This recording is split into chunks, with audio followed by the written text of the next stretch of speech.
Right, so my takeaway from Ezekiel 14 is this: is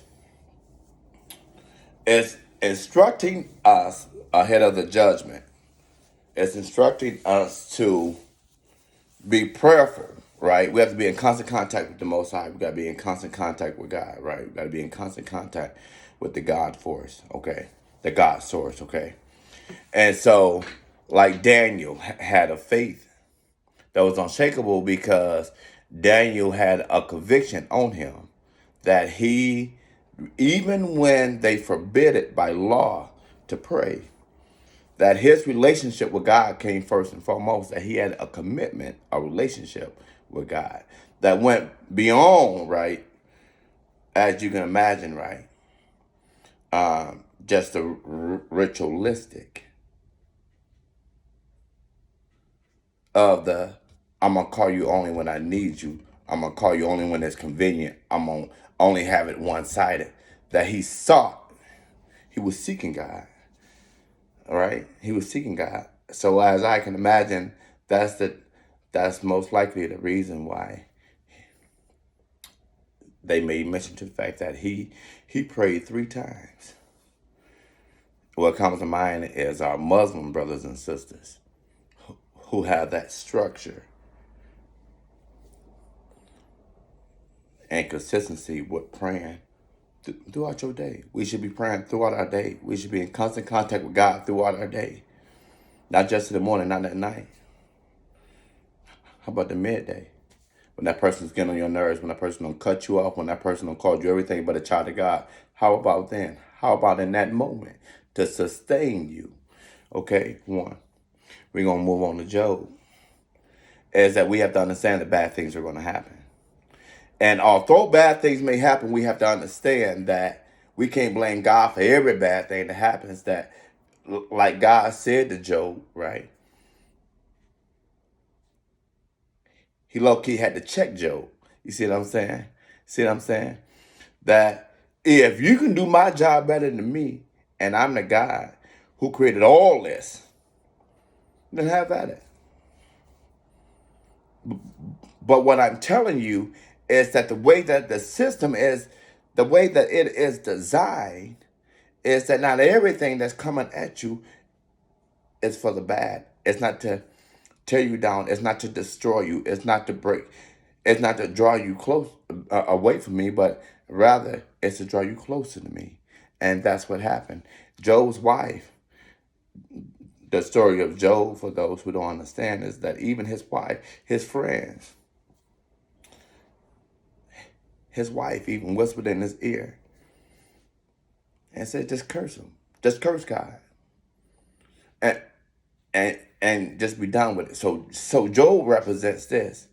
That even through all of the hard time, even though he didn't understand everything that he was going through, and he felt the need to let people know, because in those times they felt that bad things happen to good people because it's something that you must have done. And so Job felt that his ego man spoke to him, right? So he felt as though, well, let me go ahead and I'll let these people know, right? That ain't nothing that I did, right? But the beginning of the story of Job was God and the devil having a conversation, saying that he's a good man, he's a righteous man. And so, well, the devil said, well, let me test him. So although Job was purposely tested, right, he may have questioned God, but he never doubted the power of God. And how many of us can say that? He questioned God, but he never doubted the power of God. And even called it into question. Hey, well, are you sure you? And that's why I said God had to come and check Job. You know what I mean? That no, there, there's going to be some heartbreaks on your way. There's going to be some deaths while we're here. There's going to be some despair while you're here. There's going to be some wins and some losses while you're here. But I need you to understand that I'm with you. I'm with you through all of that. Okay, I'm with you through all of that. And so in the end, when Job called for God to come and visit him, God showed up and checked him, and not only told him, said that through all of that, he still came back and showed favor upon Job and gave Job all of what he had before, 10 times fold, gave it back to him. Because I knew that you had no faults. But how many of us can say that through all of the heartaches and all the pains and all the things that we done gone through, where is your relationship with God? Noah, persistence. When it comes to your plans, when it comes to your dreams, when it comes to your goals, that it's so easy for us to be despaired. It's so easy for us to just give up. Lord, this ain't working out. I don't know what. This person coming against me, that person coming against me, this person think I'm crazy, this person thinks to do. And Noah still built that thing. Persistence. Persistence. Persistence. And so 3 things we need. We need prayer. We need faith. Prayer, like Daniel. Faith. And belief, like Job. And we need action. Persistence. Persistence. Like Noah. To get the job done. Because we're going to all have to answer. We're going to all have to answer. We're going to all have to answer to God when that time comes. We're going to all have to answer. You know what I mean? And I don't know about you, but I want to hear job well done, good and faithful servant, like Noah. You know what I mean? That I fulfilled the assignment that I would sit down here to do. So prayer,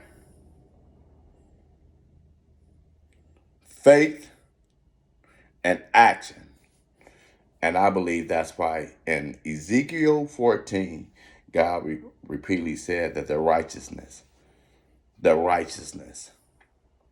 that they wouldn't let life circumstances, they wouldn't let the trials and tribulations of this life break them and keep them away from their love and their understanding of God.